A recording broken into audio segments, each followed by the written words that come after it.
भाई इंसान अपनी गाड़ी की सर्विस करवाना भी नहीं भूलता, अपने घर की साफ सफाई करना भी नहीं भूलता, यहाँ तक कि अपने जूतों तक की सफाई करना भी नहीं भूलता, लेकिन अपने शरीर की सफाई वो कब करता है? आप सोच रहे होंगे कि भाई हम नहाते धोते तो रोज हैं, तो सफाई तो हो ही जाती है। मैं बाहर की सफाई की बात नहीं कर रहा, मैं भीतर की सफाई की बात कर रहा हूँ, पेट की सफाई की बात कर रहा हूँ।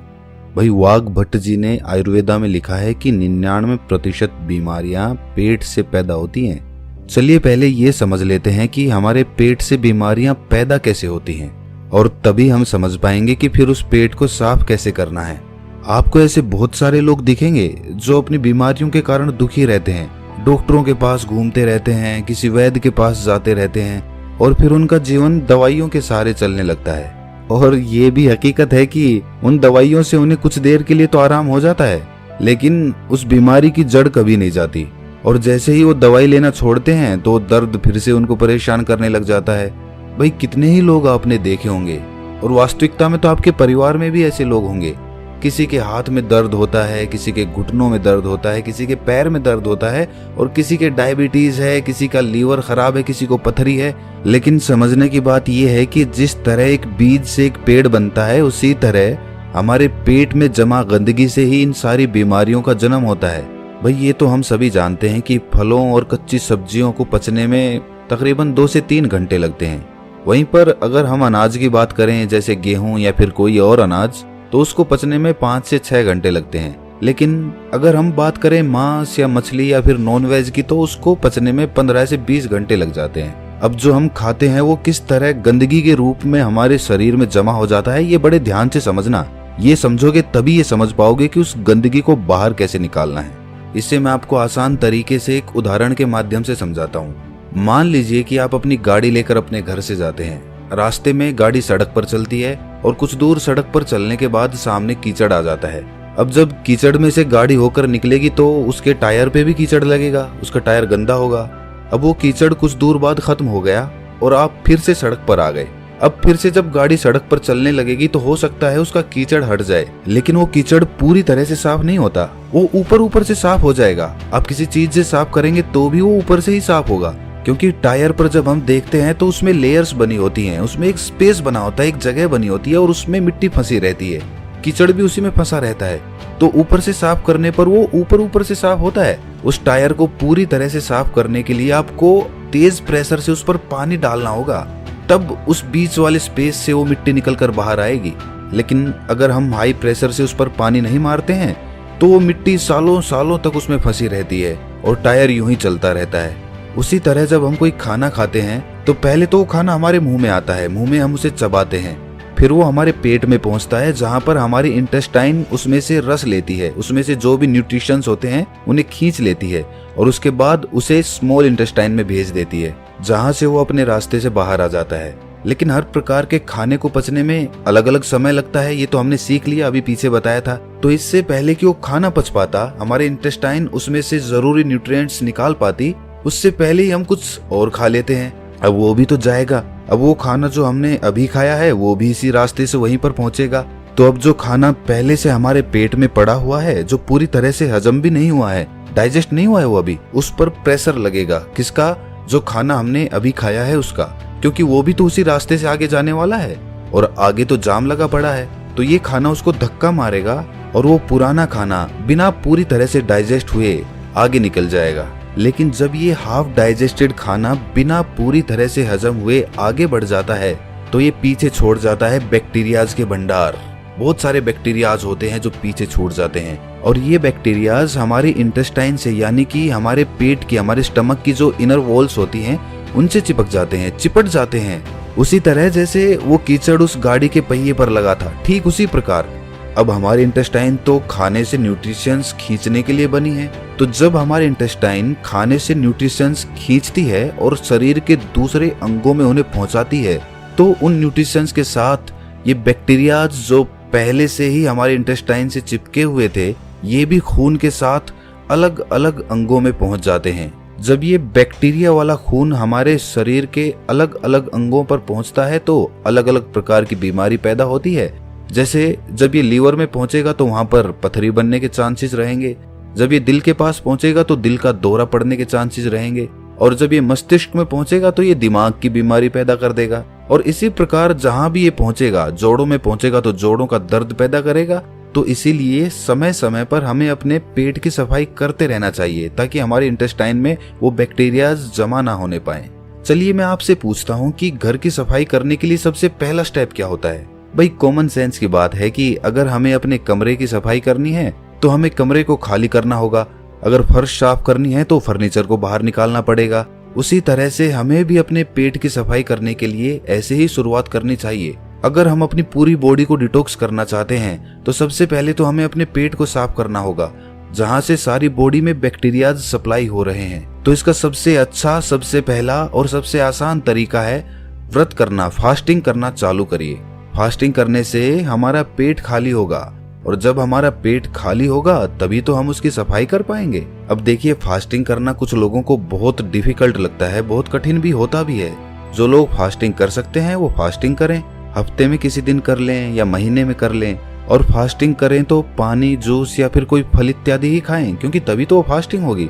और जिन लोगों को ये कठिन लगता है कि भाई वो भूखे नहीं रह सकते, फलों से उनका पेट नहीं भरता है, तो ऐसे लोग हल्का खाना खा सकते हैं, जैसे खिचड़ी खा ली। जब आप इस तरह का कोई व्रत करते हैं तो जाहिर सी बात है आपका पेट तो खाली ही रहेगा, और जब आपकी बॉडी को विटामिन या फिर न्यूट्रिएंट्स चाहिए होंगे तो वो आपके इंटेस्टाइन के पास इंफॉर्मेशन भेजेंगे कि भाई आगे न्यूट्रिशंस की जरूरत है, सप्लाई चाहिए, हमें जल्दी से दो। और इंटेस्टाइन के पास तो कुछ है ही नहीं, वो देगा क्या? तो जो बैक्टीरियाज इंटेस्टाइन पे पहले से चिपके होते हैं, खून उन्हीं को लेकर उन अंगों के पास पहुंच जाता है, और इस तरीके से वो इंटेस्टाइन यानी कि हमारे पेट की वो इनर वॉल्स साफ हो जाती हैं, उन पर से बैक्टीरिया हट जाता है। लेकिन अब वो बैक्टीरियाज हमारे खून में मौजूद हैं, तो अपने खून में से वो बैक्टीरियाज निकालने के लिए आपको पसीने निकालने चाहिए। आप जितने पसीने निकालेंगे उतना ही आपका खून डिटॉक्स होता जाएगा। जो हमारी स्किन में छोटे छोटे पोर्स होते हैं ना, जहां से पसीना बाहर आता है, तो उस पसीने के साथ जो हमारे खून में जो अनवांटेड मटेरियल्स होते हैं वो भी बाहर आ जाते हैं। लेकिन एक बात सच बताना, आप में से बहुत सारे लोग ना सोचते तो होंगे कि कल से हम अच्छा रूटीन बनाएंगे, डेली एक्सरसाइज करेंगे, अच्छा खाना खाएंगे और अपने शरीर का ख्याल रखेंगे। लेकिन अगली सुबह आते ही आप भूल जाते हो, फिर से वही रूटीन, फिर से लेट उठना, फिर से ऑफिस में जाना, और फिर से आकर उसी तरह से रात में लेट सोना। देखिए, इसमें गलती इंसान की नहीं होती, इंसान का रूटीन ही ऐसा हो गया है। वो कभी रात की ड्यूटी करता है तो कभी दिन की ड्यूटी करता है, तो इस तरीके से उसका कोई रूटीन फिक्स हो ही नहीं पाता, और वो अंदर ही अंदर अपने मन में निराश होता चला जाता है। भाई किस तरह से एक्सरसाइज स्टार्ट करोगे? टाइम तो मिलता ही नहीं तुम्हें, कैसे अपना ख्याल रखोगे बताओ मुझे। तो दोस्त, इसके लिए विकल्प होते हैं। अगर तुम ध्यान से सोचोगे, दिमाग लगाओगे, तो तुम्हें ऐसे तरीके मिल जाएंगे। भाई इसके लिए हमें जापान के लोगों से सीखना चाहिए। जापान के लोगों का भी शेड्यूल इसी तरह बिजी रहता है, उन्हें टाइम मिल ही नहीं पाता कि वो एक्सरसाइज करें। उस देश में भी ज्यादातर लोगों को टाइम मिल ही नहीं पाता कि वो एक्सरसाइज कर लें, इसीलिए वो अपने पास एक साइकिल रखते हैं। कहीं जाना हो इधर उधर, छोटी मोटी जगहों पे, ज्यादा दूर नहीं जाना हो, वहां पर वो अपनी साइकिल का इस्तेमाल करते हैं, वरना तो पब्लिक ट्रांसपोर्ट में या फिर खुद की कार से ट्रेवल करते हैं। ज्यादा दूर नहीं, लेकिन छोटी जगहों पे कुछ दूर जाने के लिए वहां तो हम साइकिल का इस्तेमाल कर सकते हैं। इससे हमारी थाइज में जो पेल्विक मसल्स होती है ना, उन पे बहुत अच्छा काम होता है। साथ में हमारा पसीना भी निकलता है, तो उससे हमारी बॉडी भी डिटॉक्स हो जाती है, और इसके साथ ही कोई पोल्यूशन भी नहीं होता, प्रदूषण से भी हम बचे रह जाते हैं। अगर साइकिलिंग करने में इंटरेस्टेड नहीं हो तो फिर डांस कर लो या फिर रनिंग कर लो, जिस तरीके से भी हो, बस अपने शरीर से पसीना निकालो ताकि आपके जो पोर्स है ना स्किन के, वो एकदम क्लियर हो जाए। होता है उनको जल्दी पकाने के लिए या फिर उन पर कोई रोग ना लग जाए, इसलिए उन पर दवाइयों का छिड़काव किया जाता है। और जब हम उन फल और सब्जियों को खाते हैं तो वो पेस्टिसाइड्स हमारे अंदर, हमारी बॉडी में एंटर कर जाते हैं। तो उन पेस्टिसाइड्स की वजह से हमारे अंदर बहुत सारे बैक्टीरियाज पैदा होते हैं, जिनसे बहुत सारी बीमारियां पैदा होती है। और सबसे बड़ी बीमारी जो उससे पैदा होती है वो होती है कॉन्स्टिपेशन की। कुछ लोगों को हमेशा कॉन्स्टिपेशन रहता है, वो जब भी सुबह बाथरूम में जाते हैं तो उनका पेट अच्छे से साफ ही नहीं होता। इसकी वजह से वो पूरे दिन परेशान रहते हैं, स्ट्रेस में रहते हैं, कुछ भी अच्छा नहीं लगता, कुछ खाने का मन नहीं करता, भूख नहीं लगती।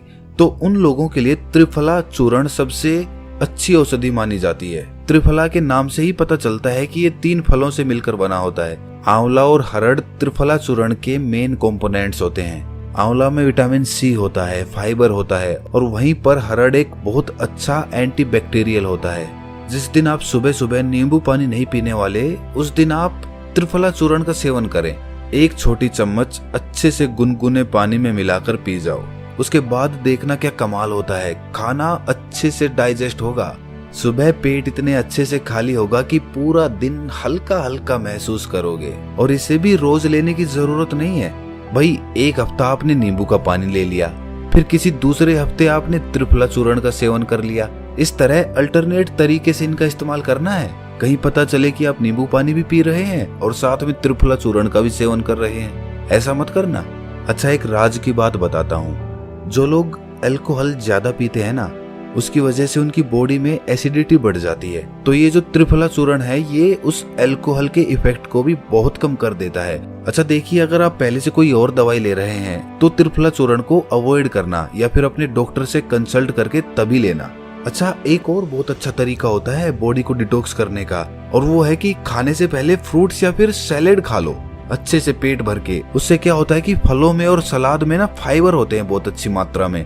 जब वो फाइबर हमारी बॉडी में पहुंचते हैं तो वो ल्यूब्रिकेशन पैदा करते हैं, जिस ल्यूब्रिकेशन की वजह से जो हम खाना खाते हैं वो कहीं पर अटकता नहीं है, वो आसानी से नीचे चला जाता है। और खाना कभी भी पूरा पेट भर के मत खाना। खाना हमेशा 80% के लगभग ही खाना चाहिए। 20% जगह पेट में खाली रहनी चाहिए। ये सारे तरीके आपकी बॉडी को पूरी तरह से डिटॉक्स कर देंगे। इनमें से कुछ तरीके थोड़े आसान हैं तो कुछ तरीके थोड़े कठिन हैं। आप अपनी सुविधा के अनुसार कोई भी तरीका अपना सकते हैं, लेकिन ये सारे तरीके बॉडी को डिटॉक्स करने के लिए हैं। माइंड को डिटॉक्स करने के लिए कुछ अलग तरीके होते हैं। अगर इस वीडियो में हम डिस्कस करेंगे तो ये वीडियो बहुत लंबी हो जाएगी, लेकिन आप ये जान लीजिए कि जितना जरूरी बॉडी को डिटॉक्स करना है, उससे कहीं ज्यादा जरूरी माइंड को डिटॉक्स करना होता है। क्योंकि हमारे माइंड में ना बहुत सारा स्ट्रेस है, बहुत एंजाइटी है, बहुत सारे डर है, फियर है, ईर्ष्या है, जलन है, द्वेष है, पता नहीं किस किस तरह के इमोशंस हमारे दिमाग के अंदर भरे पड़े हैं, जो कभी खाली ही नहीं होते, जो वहीं पर अटके रह जाते हैं और हमें हमेशा परेशान करते रहते हैं, नई नई बीमारियों को पैदा करते रहते हैं। उससे मानसिक बीमारियां बहुत सारी पैदा होती हैं। डिप्रेशन हो जाता है, हमेशा दुखी रहना, खोया खोया रहना, समाज से कटके रहना, किसी से मिलना जुलना नहीं, कॉन्फिडेंस कम हो जाना, अपने एक्सप्रेशन दूसरों के सामने एक्सप्रेस ना कर पाना, ये सारी प्रॉब्लम्स माइंड डिटॉक्स